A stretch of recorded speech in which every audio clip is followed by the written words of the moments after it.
Olá pessoal, vamos para mais um videozinho da nossa série da banca COSEAC específica de Educação Física. Já se inscreve no canal, já ativa o sininho, já deixa seu like, faça seu comentário para estimular que a gente faça mais vídeos como esse, ok? Lembrando que se você não vai fazer a prova de Maricá, mas está assistindo esse vídeo, também seja bem-vindo. Lembrando que as questões específicas de Educação Física servem para todas as provas, todas as bancas, ok? Estamos aí na reta final para a prova de Maricá no Rio de Janeiro, que vai acontecer dia 19 de maio. Então, vamos seguir com os nossos estudos. Vamos para a primeira questão. Questão 1.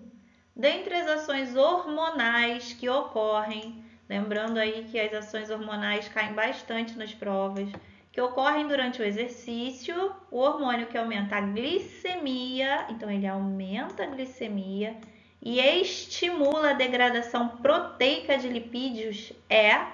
E aí, gente, lembra aí alguma de hormônio? Lembra das funções? Lembra onde eles são secretados, né? Vamos lá, letra A, o glucagon, que aumenta a glicemia e estimula a degradação proteica de lipídios. B, a insulina. C, a somatostatina. D, o estrogênio ou é a renina? Gente, fala aí para mim qual a alternativa que vocês marcariam na prova. Bom, a gente observando, né? A gente tem alguns hormônios, já vou dar a resposta para vocês, é o glucagon, letra A. Então, quando ele percebe que a glicemia está muito baixa, ele aumenta a glicemia no organismo, ok? Então, ele também estimula a degradação proteica de lipídios. Lembrando que quando é a insulina que está muito alta, a gente tem aí uma baixa, né, da glicemia e a insulina alta vai fazer com que não aconteça essa degradação proteica de lipídios, ok? O glucagon já é o contrário, ele faz o efeito contrário, ele aumenta a glicemia e estimula a degradação proteica de lipídios. A resposta certa é a letra A, mas a letra B é a insulina, acabei de falar sobre ela. Letra C, a somatostatina. Gente, a somatostatina, ela inibe a produção do hormônio do crescimento, do nosso GH, tá? Então, não é essa a resposta. Letra D, o estrogênio. Estrogênio é o hormônio sexual feminino. Letra E, renina. Renina também não é. O que a renina vai fazer? Ela trabalha aí para a regulação da pressão sanguínea, ok? Então, a resposta certa, letra A, glucagon. Questãozinha 2. O desenvolvimento das habilidades visual-perceptivas na criança. Prestem atenção no enunciado, ele está falando de habilidades visual-perspectivas. Afeta os níveis de desempenho das habilidades motoras. A habilidade de integrar o uso dos olhos e das mãos para acompanhar e interromper a observação de um objeto está relacionado a. Então, é aquela que a gente chama de habilidade óculo-manual, né? Da criança estar olhando para o objeto, olhando, que a gente fala, a criança não olha, né? Não está olhando para o objeto, não está prestando atenção. Então, qual é o nome dessa habilidade, gente? Habilidade de integrar o uso dos olhos e das mãos. Ele está relacionado a quê? A percepção de figura-fundo. B, a coordenação visual e motora. C, a percepção de profundidade. D, a acuidade visual. Ou E, a autoimagem. Qual a resposta que vocês marcariam nessa questão 2? Vamos à resposta? Muito bem, quem respondeu letra B, coordenação visual e motora, ou visomotora, né, como alguns autores abordam. Essa é uma coordenação, né, é uma habilidade de coordenação, ok? A percepção figura-fundo seria observar o que tem por trás ali daquela figura, né? Comparar aquela brincadeira com sombras, de quem é a sombra, tá? Não tem a ver com essa habilidade, a gente quer saber a habilidade, né? Que essa observação, ela tá relacionada a quê? C, percepção de profundidade. Letra D, acuidade visual, que seria enxergar, né? Ter aí, conseguir enxergar as letras, por exemplo, os números, né? Os objetos.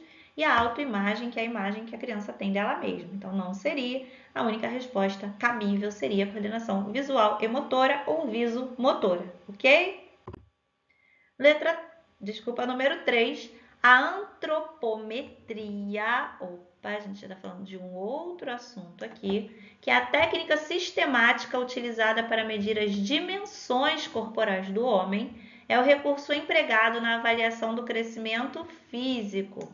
Quando se deseja obter informações sobre a estimativa de crescimento de ossos específicos, deve-se utilizar medidas de, vamos voltar lá na faculdade, a espessura de dobras cutâneas e volume.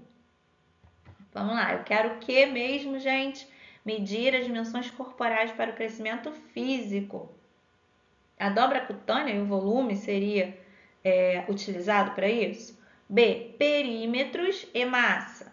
C, comprimento e diâmetros. D, massa e volume. E E, altura troncocefálica e massa. Qual é a resposta correta, gente? Eu quero medir o crescimento físico.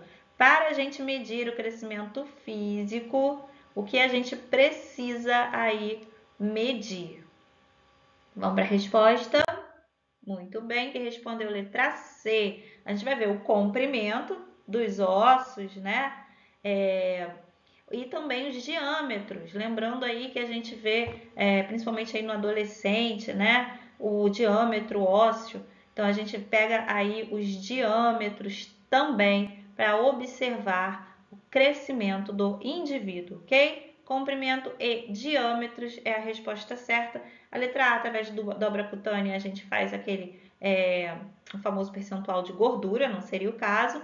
Perímetros e massa. Perímetros seriam as medidas aí das circunferências, né? A gente faz a medida aí do nosso bíceps, do nosso quadril, do volume aí da perna, né? Então, não seria a questão. E massa seria o peso, ok? Não seria a questão.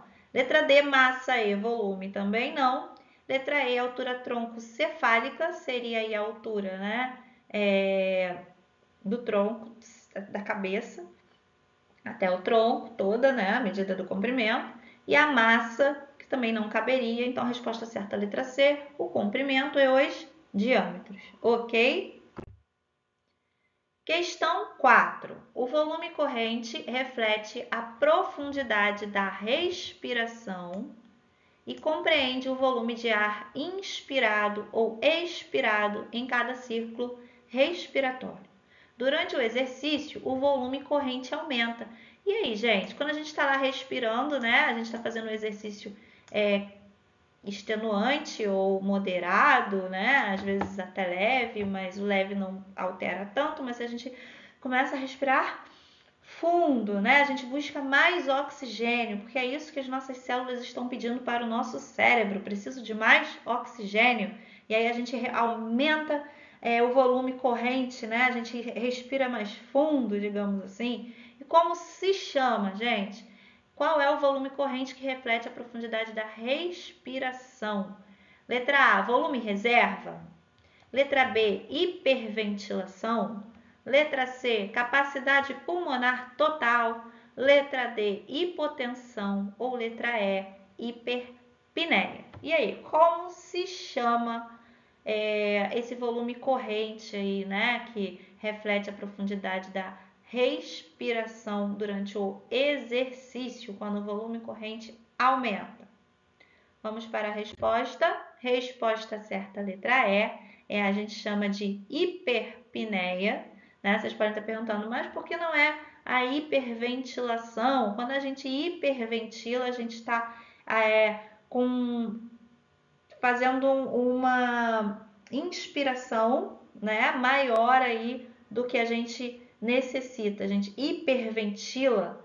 Então, a gente é diferente do conceito de hiperpneia. Hiperpneia, a gente precisa, né, de mais oxigênio e por isso a gente aumenta a nossa respiração. Ok? Nosso ciclo respiratório, nosso volume aí, né, de ar inspirado ou expirado a cada ciclo respiratório. Capacidade pulmonar total não tem a ver, né? É a capacidade total que o indivíduo tem. E a hipotensão já vai de pressão baixa, ok? Não tem nada a ver também com a nossa questão. Então, a nossa questão correta é a letra E. Vamos seguir para a última questão. Vamos falar sobre desenvolvimento motor, porque cai bastante no concurso. O desenvolvimento motor. Então, lá na minha prova, o que eu vou fazer, gente? Eu vou marcar o tema para eu não me perder, para eu me localizar. São muitas questões, são questões diferentes, cada uma me pede uma coisa diferente. O que eu vou fazer? Eu vou marcar o meu assunto, para o meu cérebro se ligar na hora. Opa, mudou o assunto. É um processo contínuo que se inicia na concepção e cessa com a morte. Beleza. E inclui todos os aspectos do comportamento humano.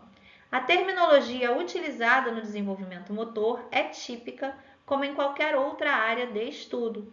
Quando se faz referência às alterações no nível de funcionamento de um indivíduo ao longo do tempo, fala-se de. Então, gente, se eu estou falando de desenvolvimento motor lá em cima, no meu enunciado, a gente fala que o desenvolvimento motor ele se dá desde o nascimento. Na verdade, ele fala ali da concepção, né? Mas existem autores que trazem para a gente desde o ventre. E a gente vai se desenvolvendo após o nascimento até a morte, segundo o nosso enunciado. E quando a gente faz referência às alterações no nível de funcionamento, vocês já ouviram esse termo, nível de funcionamento de um indivíduo ao longo do tempo, a gente está falando de quê? De crescimento. A gente cresce desde que nasce até quando a gente morre. Então, a gente vai relacionando ao enunciado. O enunciado normalmente tem a resposta. B, o desenvolvimento. C, a experiência. D, a habilidade motora. Ou é o desempenho motor. Do que essa questão está falando? Porque existe crescimento, existe desenvolvimento, existe experiência, existe habilidade motora, existe desempenho motor. E aí, gente, quando a gente relaciona aí o indivíduo ao longo do tempo, da sua vida inteira, do que eu estou falando? Estou falando do desenvolvimento desse indivíduo. Está lá na nossa questão, está lá no nosso enunciado. A gente fala de desenvolvimento motor. Ok, gente?